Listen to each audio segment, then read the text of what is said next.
passion for the trauma specialty. So as trauma nurse, a lot of them express being lifelong learners. There's always something new that's going to be coming in with trauma nursing, and you have to be, expect the unexpected and really look out for these, various things that happen throughout your day.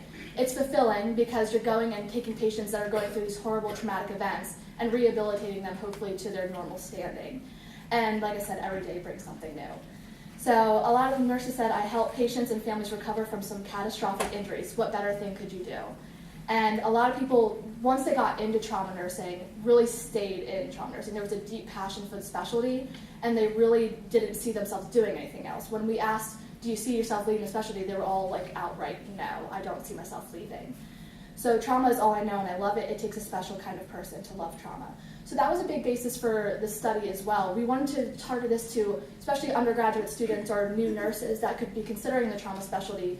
Do you really have a passion for it, and these are the different characteristics that might help you get through that specialty as well. And just building resilience in nursing in general, because we need resilience as all nurses in any specialty. There really is, nursing is not a walk in the park career, let's just face it.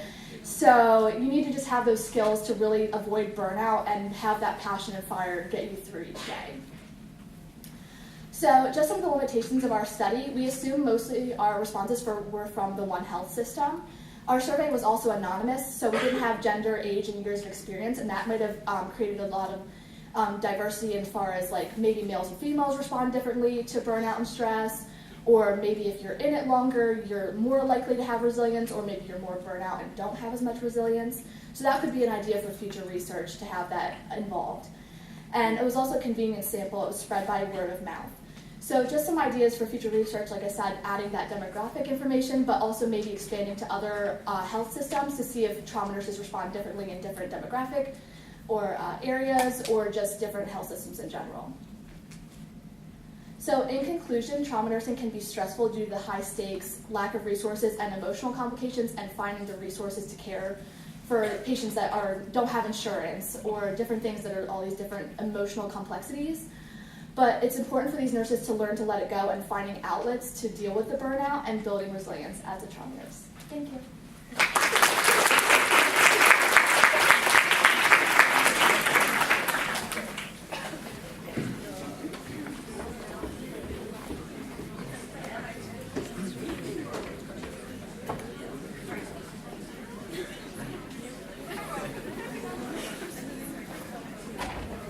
Okay, one quick housekeeping comment that I should have said earlier. I apologize for breaking up the flow.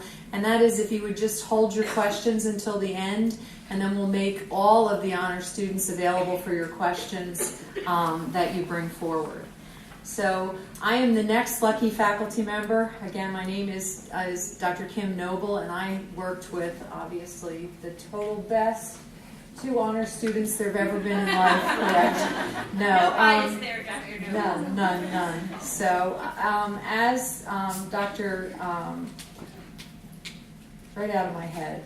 Francis, thank you, talked. Thank you. It's good because my caffeine level's getting a little low, and that's when it gets scary. So, Dr. Francis talked about kind of the evolution of how this project happened.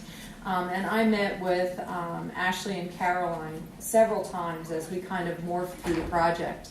They actually both did clinical time and followed nurse anesthetists in the operating room and got to really experience the communication that goes on with the entire operating room team. And then Caroline and Ashley did the literature review, and we moved forward with the study and the results that were obtained. So please come up and join me. Again, Carolyn Fitzpatrick and Ashley Edgar.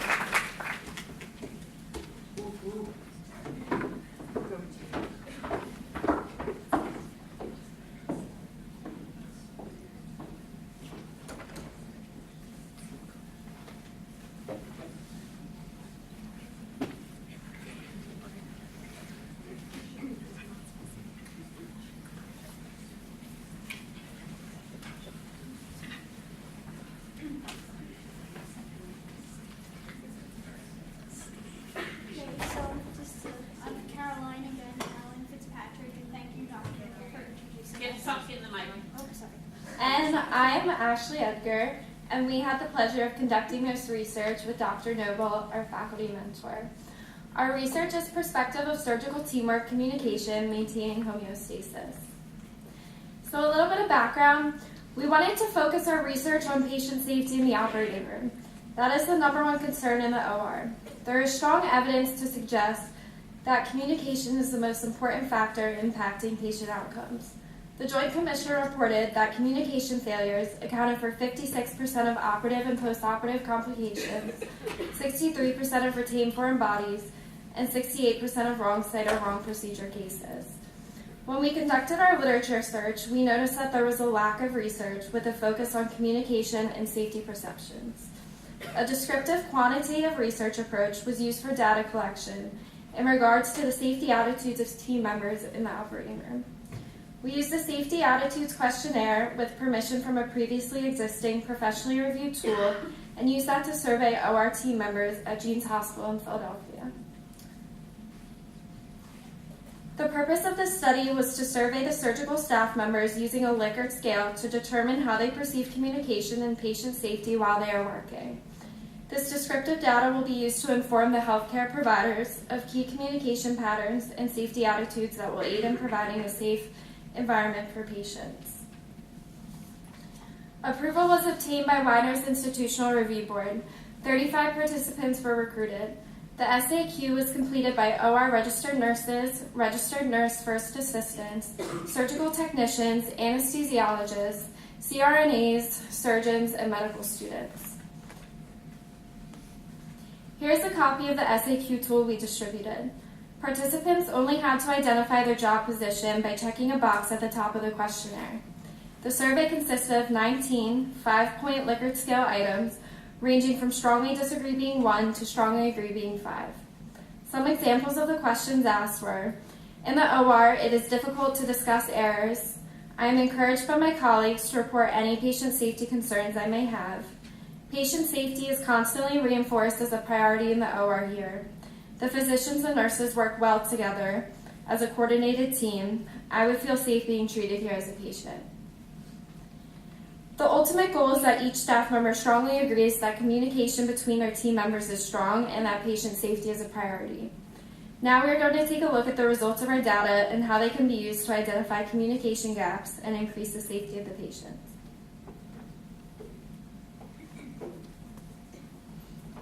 So just to give you an idea of the population of OR staff that made up our participants, here is a chart that shows how many participants were from each job description. So 48.6% were OR registered nurses, 5.7% were RNFAs, 17.1% were surgical technicians, 5.7% were anesthesiologists, 11.4% were CRNAs, 8.6% were surgeons, and 2.9% were medical students. So for our results, here's a chart that demonstrates the percentage of participants that chose each response on the 5-point Likert scale. As you can see, it's color-coded, red being strongly disagree, orange being slightly disagree, gray is neutral, yellow is slightly agree, and green is strongly agree. Looking at our results, you can see the majority of the responses on the safety attitudes questionnaires reflect mostly positive safety attitudes. There were a few items in particular that had slightly agreed as the majority of the responses, and one item that had negative safety attitudes as the majority. So because all aspects of safety are important in the OR, we looked at a few items in particular. The first item we looked at is briefings at the end of the procedure in the OR are common. For this item, the majority of the responses were negative. 28.6% of participants strongly disagreed, 25.7% slightly disagreed, and only 5.7% strongly agreed. We thought that this was interesting because we've seen in our research prior to doing this study that debriefing at the end of OR procedure improves procedure and communication for future purposes. The next item that we looked at is important issues are communicated at the end of the procedure. Though there are more positive responses than negative responses on this item, we thought that it was interesting that more participants, 42.9%, only chose that they slightly agree with this item. This item is similar to the previous item, and it is important because it has important implications not only in the OR, but outside of the OR. If important issues are not being communicated at the end of the procedure all of the time, they may not be communicated in handoff. The next item is disagreements in this OR are resolved appropriately, not who is right, but what is best for the patient. There were also more positive than negative responses for this item, but more participants, 42.9%, chose that they only slightly agreed with this item. That is not to discount the 31.4% that strongly agreed, but one would hope that disagreements are always resolved in this fashion because it serves the best interest of the patient and their safety. When participants only slightly agree, it casts doubts that this is the case all of the time. Finally, the last item we looked at specifically was, I am provided with adequate, timely information about events in the hospital that might affect my work. Again, most responses were positive, but 47.1% of participants only slightly agreed, and only 14.7% of participants strongly agreed. We thought that this item was important because it encompasses communication beyond the OR, and it also has a strong impact on communication and patient safety in the OR. So, looking at our research, we can conclude that communication and attitudes affect many factors in the OR, including patient safety. Our research reflected mostly positive safety attitude questionnaire responses, so that has a positive impact on communication and patient safety in this particular OR. Our own study was limited because we had a small sample and only started in one OR setting, so future research could include a larger sample sizes, a study that is done in more than one OR setting to improve reliability of the data, and so that a comparison of safety attitudes could be made between different roles in the operating room. More specifically, future research could include, it would be beneficial to compare how nurses view OR safety culture in comparison to other OR team roles because of their prominent role in patient advocacy.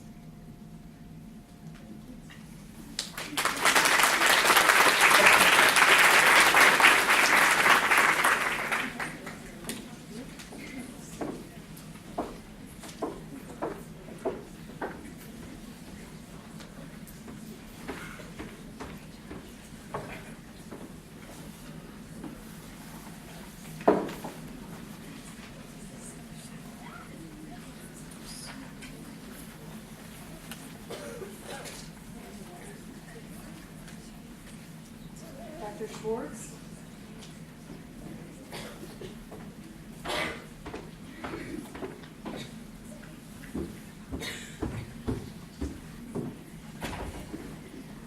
All right, I had the great pleasure of working with Audrey Hogan, who is in our accelerated nursing program, and Carissa Smith, who is in our traditional nursing program. Both are amazing, and they're going to tell you a little bit more about what we did looking at leadership competencies in nursing academic deans and directors. So, Audrey and Carissa?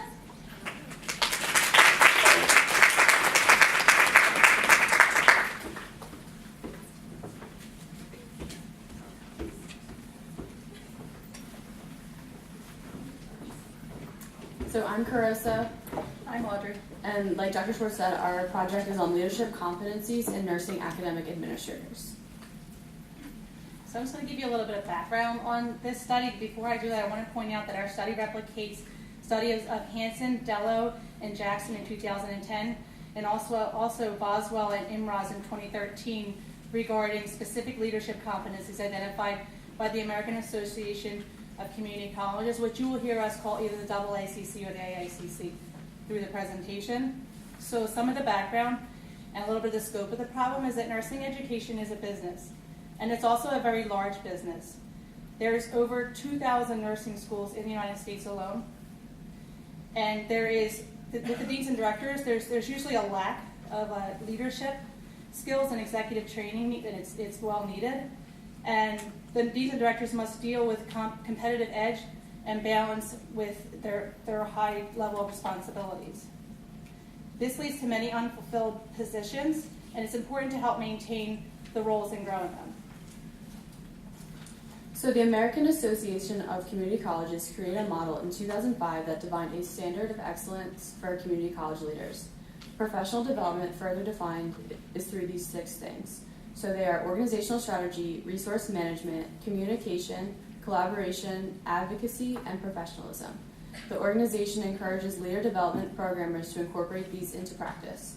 The competencies have been validated in research, but the previous studies suggest that further studies can provide greater support, and that's what we're doing through our study. So we have 2 main questions that we want to address from our study. The one is how do nursing academic administrators rate the characteristics and professional skills identified by the AACC as being essential for effective leadership? Also in this descriptive study, we wanted to address the question of what leadership development experiences did nursing academic administrators identify as contributing to the development of each leadership competency. So our target population was deans, directors, and department chairs from the American Association of Colleges of Nursing. This organization represents about 770 universities and colleges throughout the country. An internet survey was sent to 679 nursing academic administrators. There's a section for demographic information, there are 6 ranking items, and a Likert scale of 51 behaviors, attitudes, and values to score 1 to 5, with 1 being non-important and 5 being extremely important. And they were also asked about development experiences and how these shape their knowledge, skills, and beliefs. And in total, we got 192 surveys back. And this is just an example of the first 2 pages of the survey, so this shows the scale and just how people saw it when they responded to it. So looking at the participant demographics, we wanted to point out that most of our participants were females, totaling 170 of them. The majority of our participants came from the Midwest and the South of the United States. The average age was about 58 years old, 58, 59 years old, and these ages range anywhere from 40 to 68 years. The majority of our participants came from private, not-for-profit institutions, working on, the majority also were working on a budget of less than $1 million. The highest level of education of our participants was a PhD in nursing, and others had educational doctorate degrees. So the competencies were ranked in level importance to the individual's current leadership role. Communication was overwhelmingly ranked the most important, and this was followed by professionalism, collaboration, resource management, organizational strategy, and advocacy. Participants could write why they chose their top competency. So one example is, I chose communication as the #1 competency because if a leader is effective in communicating, then all the other competencies become much more effective. It is a competency that overarches everything. Someone who put professionalism also said that, if I do not possess and convey the highest level of professionalism, my communication and other competencies will not be realized and valued. So it's very interesting to see why each person ranked their top competency.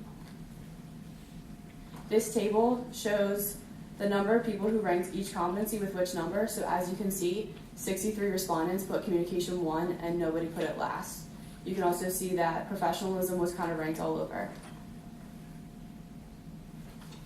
So just to talk a little bit about the competency importances.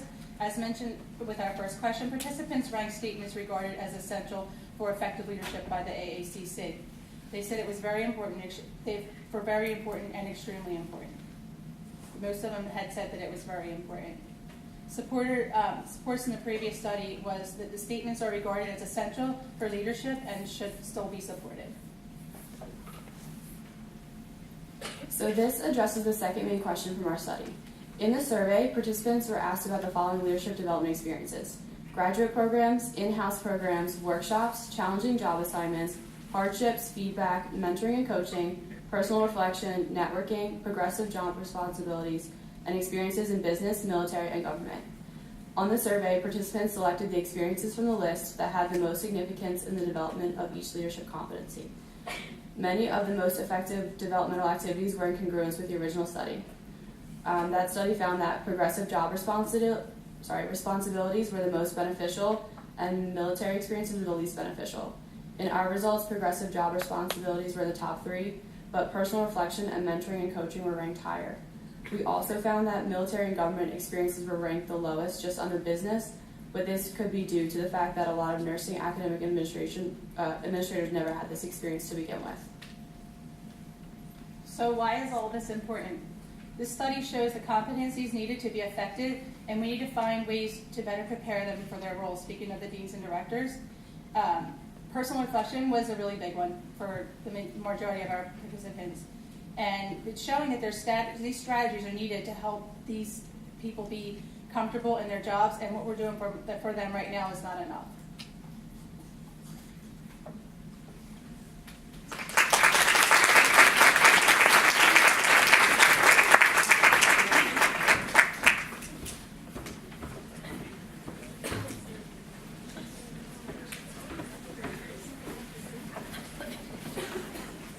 Dr. Jeffers?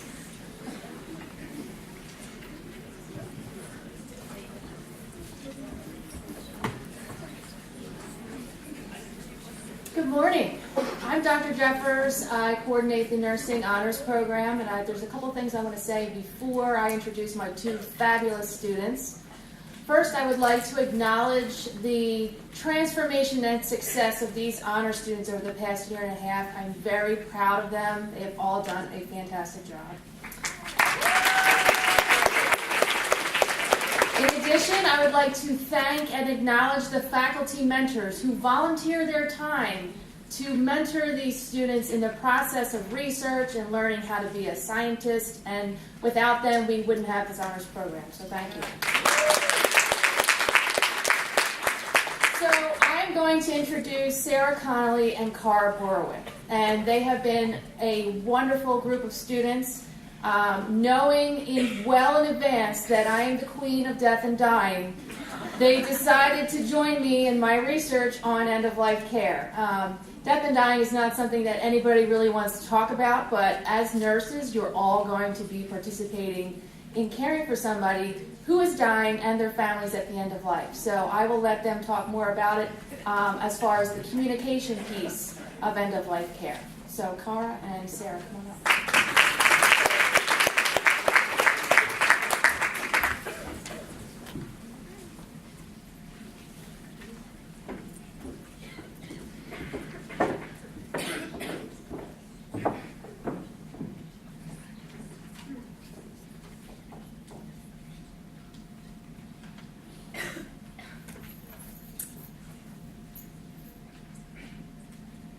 My name is Cara Borowick.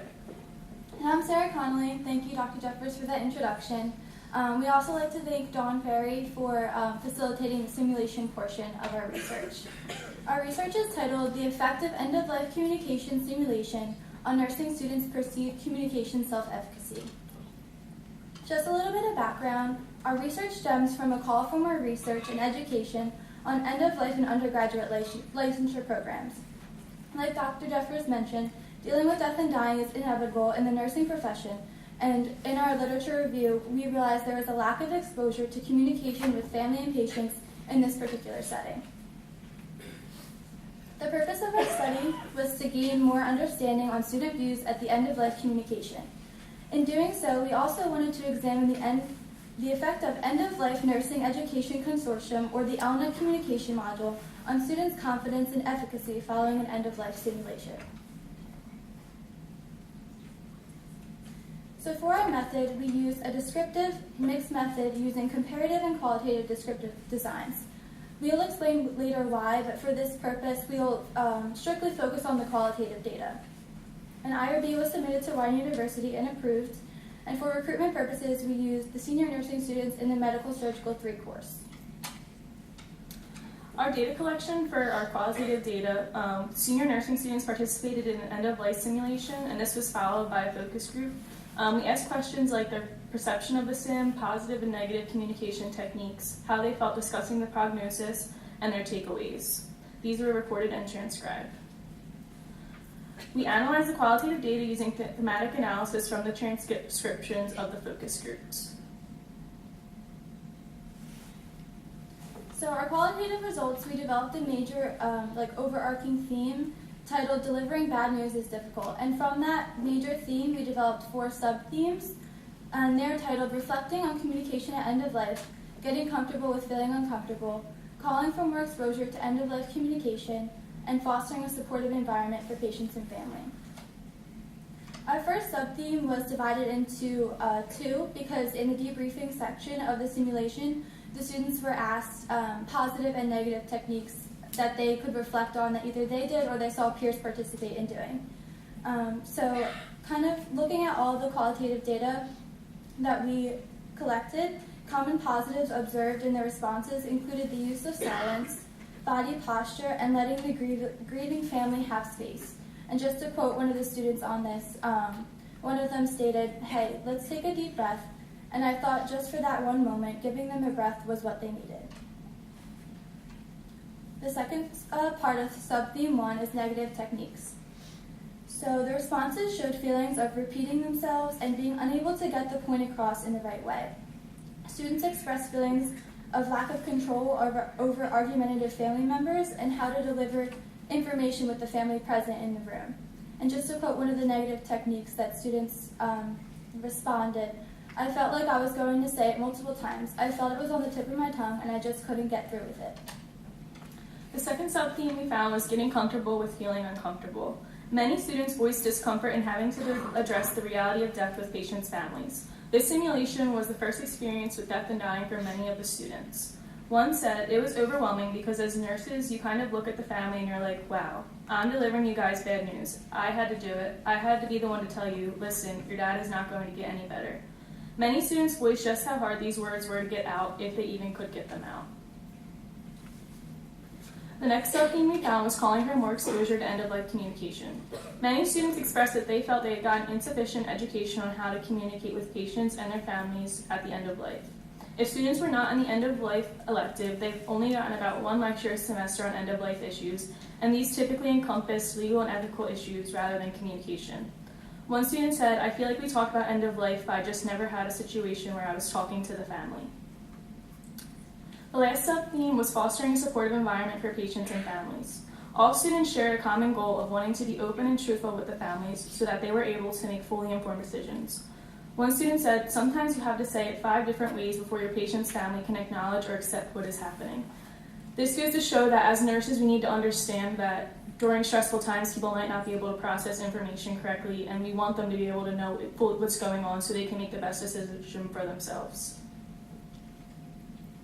So discussion on our topic. In review of the literature, it was found that in regards to communication and preparedness for caring for patients and families at end of life, students report a lack of exposure. Simulations that focus on the situation and the communication aspect can greatly help students prepare for real-life scenarios that they are bound to face as nurses come graduation. So our limitations were mainly because of a number issue. So we sent out a pre-simulation survey and then a post-simulation survey. But our pre-test, we only had 27 participants, while the post-test we had 18. So this is why for this study we mainly focused on the qualitative data, because our numbers went unequal and we were unable to get an accurate evaluation of the use of the LNEC model. Also, our sample size, the number of participants that signed consent was only 68. So maybe if we had a few more participants, our data would be a little bit more vast. So implications for nursing education is this study calls for more exposure to end-of-life communication so that students can develop skills to better support patients and their families. We need increased content on communication in coursework, in addition to the legal and ethical issues that are already taught, because no matter how much we know, if we can't communicate it, it's not going to be helpful for the patients and their families. The end-of-life course should be a mandatory part of curriculum and not just an elective, as every part of nursing encompasses death. Even if you're not an ICU nurse or a hospice nurse, we all are going to have to deal with death at some point.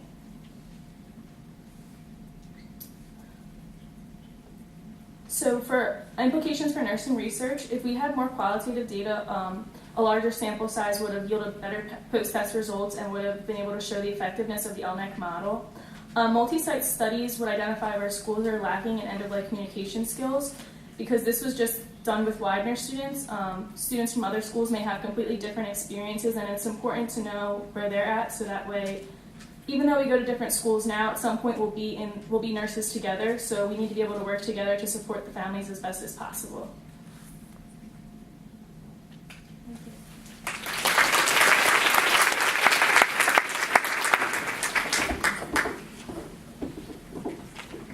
Dr. May?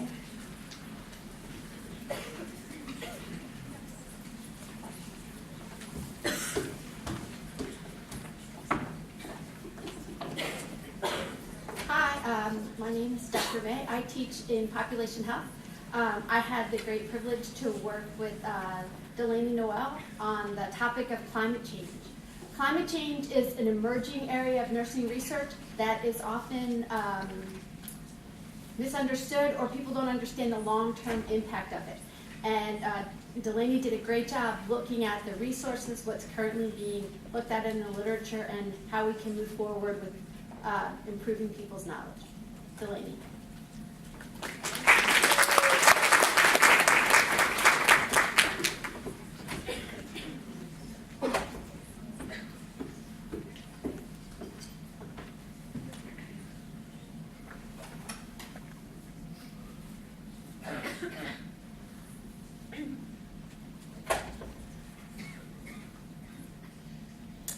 So as Dr. May said, my name's Delaney, and I collaborated with her on this study involving climate change and school health, examining the knowledge, attitudes, and behaviors of school nurses. So our objectives were to recognize that poor air quality is this rising global environmental concern that is creating negative health outcomes in school-aged children, as well as to identify current knowledge, attitudes, and behaviors of school health nurses on the topic of climate change.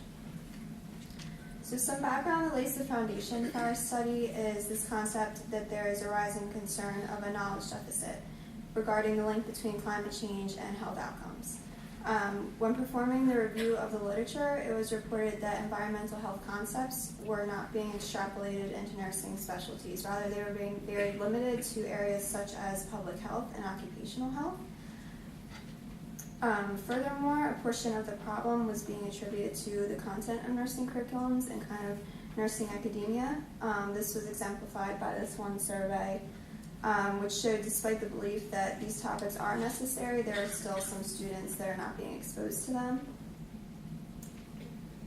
And so this is a little animation showing you the impact of climate change on an array of health outcomes. It focuses on some of the more significant factors in that core circle, and then as you can see, there's this like rippling effect out to show the idea that climate change has this like cumulative influence on health.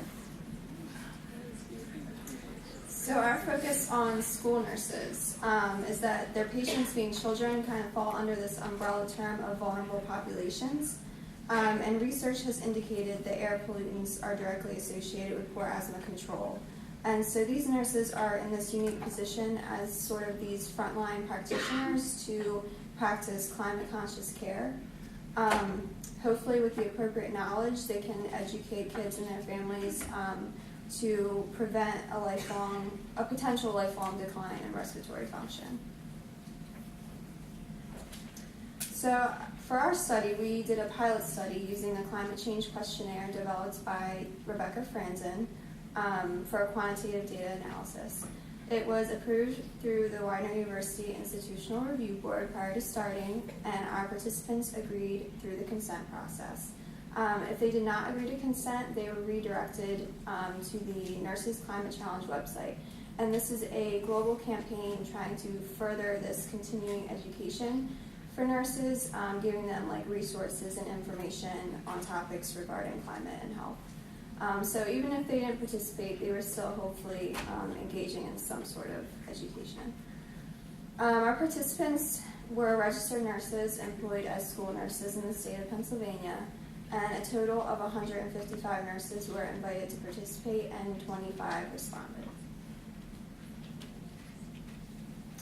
So the survey is broken into 3 portions. The attitudes was assessed with a 5-point semantic differential scale. The behavior was assessed using a 5-point Likert scale, and this is one of our sample items from the survey. The knowledge portion was rated on a scale based on number of correct responses. So points were given if they answered correctly, and therefore a higher score implied they possessed the greater knowledge. Our sample consisted entirely of female nurses. There were male school nurses that were invited, but they did not do the survey. The average age was 54 years old. All the nurses had to be bachelor educated to be certified, but of that, 50% of the sample were master's prepared. They had an average of a little over 8 years experience in school health, and they were mostly working in public schools with elementary school age children. So this is showing different responses of a question we assessed at the beginning of the questionnaire about their thoughts of what climate change was caused by. Most responded, as you can see, both by human activity and natural changes, and very little responded with strictly natural changes. This is showing the spectrum of scores in our attitude scale. A score of 5 meant they strongly agreed, and a score of 1 was strongly disagreed. And items from this portion included statements that they had to rank that included, there is not much that I can do that will help solve environmental problems, things that I do don't have much effect on the quality of the environment, and climate change will cause noticeable changes for me and my community. So the response to each question was then averaged, and then that was averaged again. We got a mean score of 3.84, which is a little bit more than neutral, but not very strongly positive. So they mostly fell in the area of somewhat agree. This is for the knowledge questions, and a score of an 11 was 100%. So you can see on the far right that only 2 individuals scored perfect scores. And these sorts of questions were very broad, sort of like weather-based topics and facts like about the Earth. So an example would be like, what is the most abundant greenhouse gas, or like, in the past 50 years, how much has the average surface temperature changed? And they would have multiple choice options to select. The average of these scores is a 6.13, which is only slightly above 50%. And this was a little bit surprising to us, just since many of these nurses had master's degree preparation. So with that higher level of education, we kind of expected perhaps the score would be a bit higher. And then lastly, this is our behavior scale, using that 5-point Likert scale. A 5 was almost always, and a 1 was being never. And they had to rank statements such as, I support candidates who are concerned about environmental issues, I set positive environmental examples for my friends to follow, or I make a point of reading articles about the environment. So with a mean of 2.42 on the scale of 5, it indicates these nurses rarely are performing any like environmental health practices or advocacy activities in their own lives. So through this self-assessment, it kind of brings us to question if they're not doing it themselves, are they able to objectively educate kids and families? So the broad implications of our survey suggest that more education is needed about health impacts on climate change, and following the theory of recent action, which states that a person's behavior can be predicted from things like attitudes, intentions, and pre-existing knowledge, that our results then suggest more work should be done to perhaps adjust attitudes and work on the behaviors of school nurses. Although the nurses did recognize the impact of climate change with asthmatic children, they, in their scoring and responses to the survey, they did not really push further to reach a broader impact that would be applicable to all their students. So ideas for future research, to use this preliminary research going forward, it's more important to look at interventions that can be implemented to address the knowledge deficit and figure out what really is the best way or the best tool to perform climate education. Ideally, it would be essential to target these areas where perhaps there were negative attitudes. Since we are correlating this with lower levels of knowledge, that would be of most benefit through continuing education.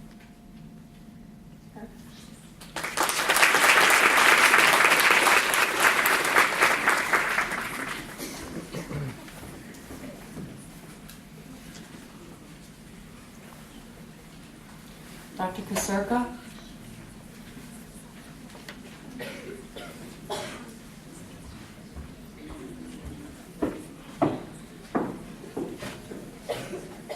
Hi everyone.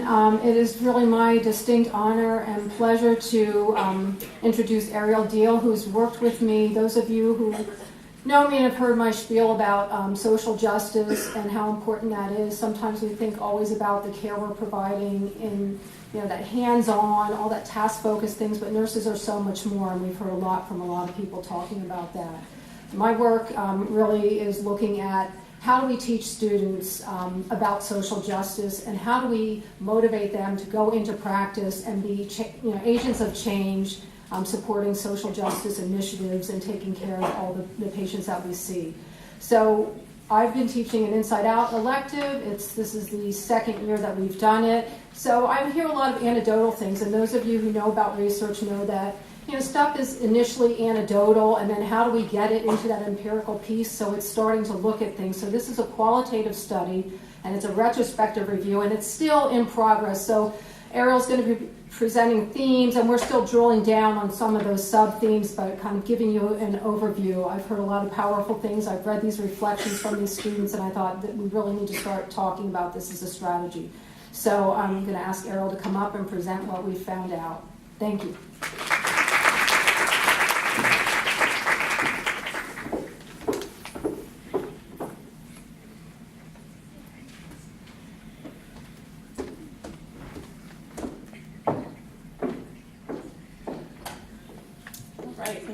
Dr. Pasurka.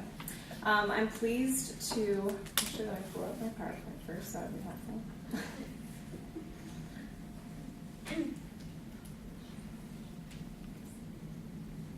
All right, so as Dr. Pasurka said, I'm pleased to present my project. It's titled A Retrospective Analysis on Nursing Students' Perspectives on an Inside Out Prison Exchange Program. And again, I'm Ariel Deal, and my research advisor was Dr. Brenda Kasurka. All right, so how do nursing and social justice connect? So we found in our literature that bias, prejudice, cultural insensitivity, and low levels of empathy affect clients' care. There's an ethical mandate for nurses to be advocates and change agents. And the American Association of Colleges of Nursing states, nurses must act in accordance with fair treatment regardless of economic status, race, ethnicity, age, citizenship, disability, or sexual orientation. So the purpose of our research was to explore the impact of teaching a social justice and advocacy course using the Inside Out pedagogy. Pedagogy is a fancy term for teaching style in higher education. To explore the potential of teaching social empathy as a method to learn about social justice and instill a desire to advocate for social justice among nursing students. So, research starts with a question. What is the impact of an Inside Out course in social justice and advocacy on nursing students' motivation to act on principles of social justice? A little bit of background. The Inside Out program was founded by a Temple University criminal justice professor, Dr. Lori Pompa. It's a prison exchange program. It's an immersive pedagogy in which college students attend class in a correctional facility. In this case, we attended class in Chester State Correctional Institution, in which nursing students sit alongside incarcerated individuals as equals. And the course breaks down social stigmas about incarcerated individuals and improves empathy, fosters civic engagement, initiates leadership in social justice concerns and advocacy.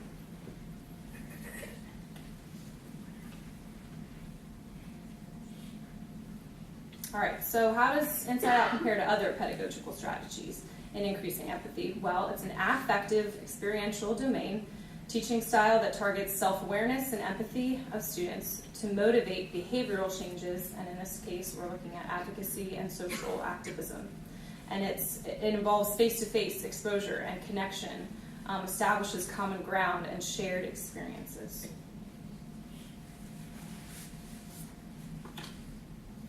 All right, so for the literature review, we compiled kind of 3 different sets of literature. First, we looked at affective domain pedagogical strategies.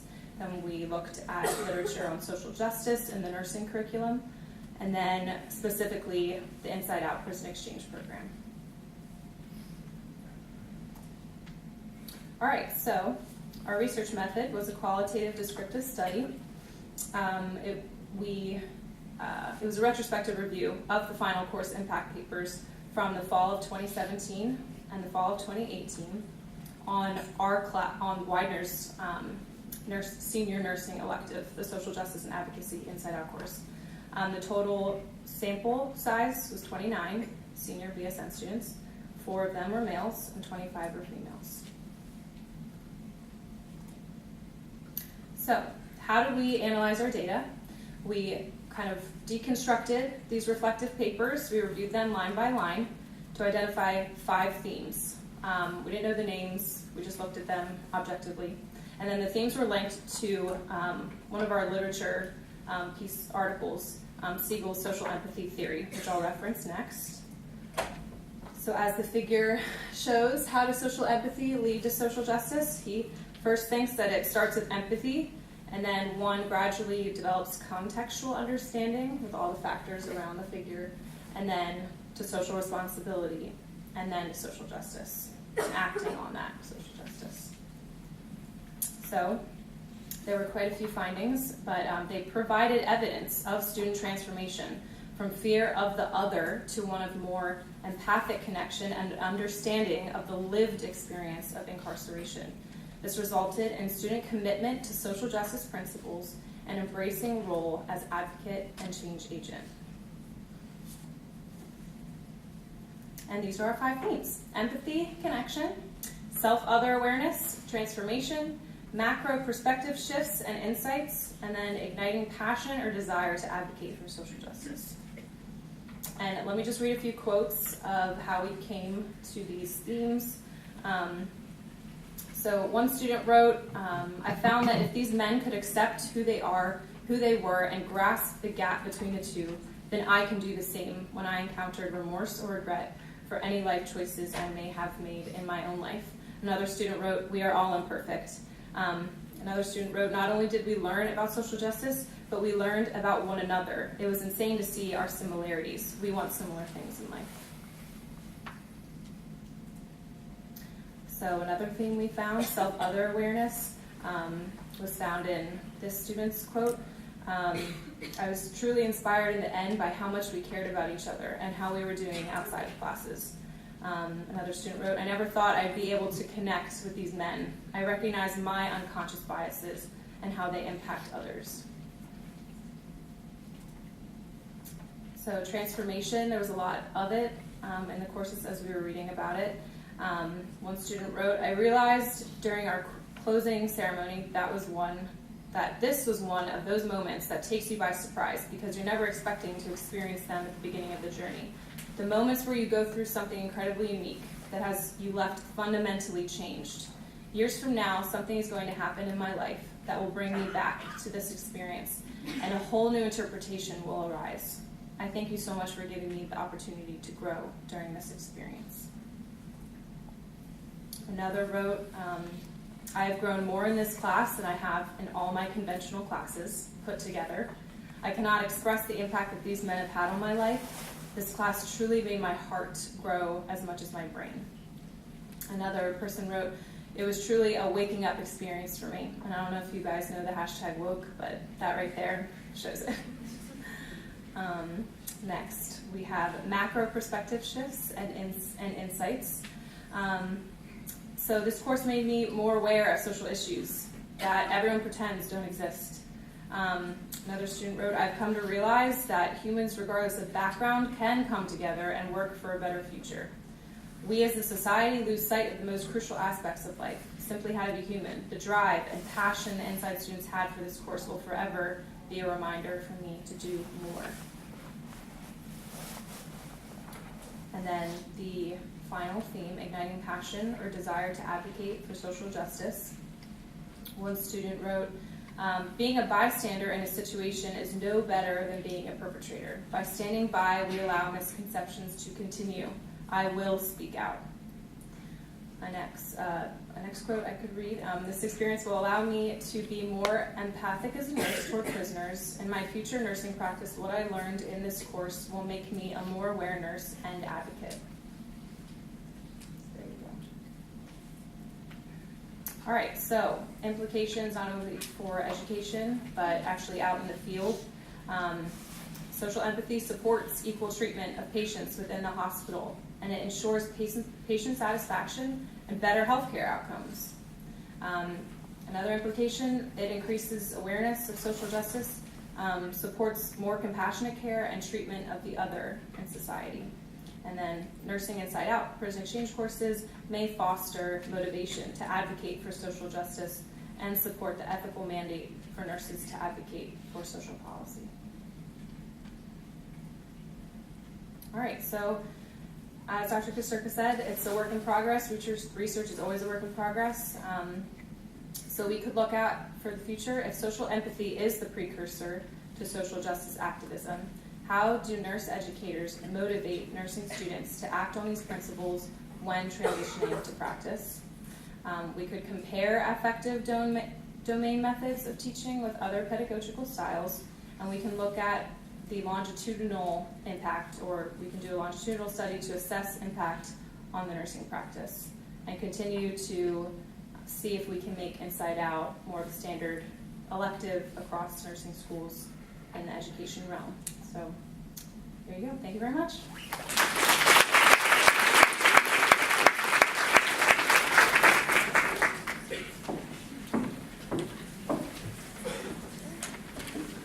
Okie doke, so we have about 5 minutes for questions. And what I would ask is all the honors presenters to stand up, as well as our other presenters. I need you all to turn around, and we need to thank everyone for all the work.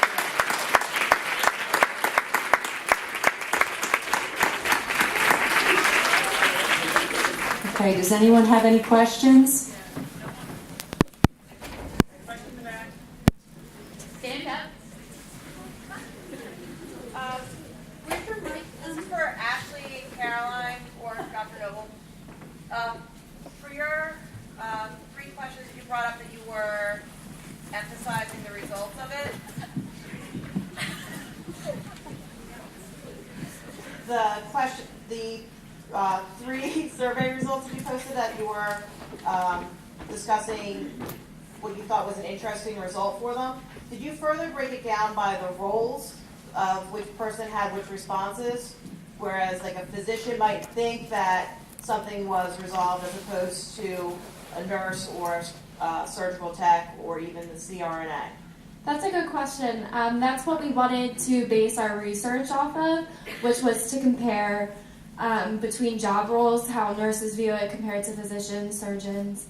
But our sample size was too small, so we had about, I forget how many nurses, 30 something. No, nurses, it was like almost 40, actually it was 48.6%. Yeah, 48.6% were nurses and only 8.6% were surgeons. So our numbers were kind of all over the place, and when we were consulting with Dr. Spurlock, he just thought that it wouldn't be that reliable to compare between job positions.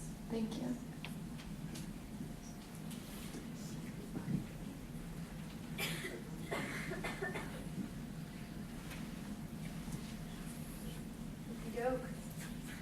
I think Dr. Williams wanted to make an announcement regarding contact hours.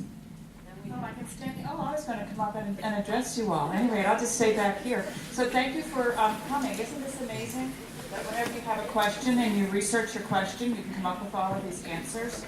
And how important it is that you disseminate your findings. Because now you all know what their questions were and what they found out. And isn't it wonderful that this is over and that you did so well and that you kind of brought it to that final step. So you all have to bring your attendance here to a final step. And on this second page, you see all these QR codes, and the very bottom one is the one that I care about. And it's for your evaluations. So when you're a nurse, an RN, you're going to get continuing educations for all the time that you sit through these things. So questions need to be answered. All questions need to be answered. And if you didn't stay towards some of the presentations, please be honest, and yes, your CE units will be decreased, but that's just the honesty in nursing and the respect. So for students, I really invite you to also fill this form out. You're not a nurse. I can't give you continuing education units yet, but I will give you a certificate of attendance for just being here. And I think that says a lot, and you need to applaud yourselves for staying, for coming. So if you have any questions, let me know. And I believe because we ran out of programs, this QR code will be posted. Yes, it is. See that?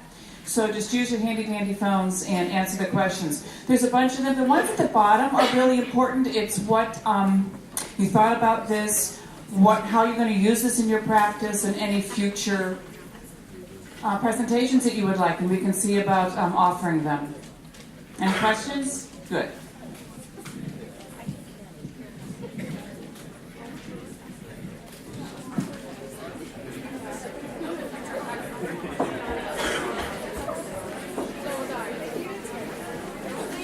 So please don't leave.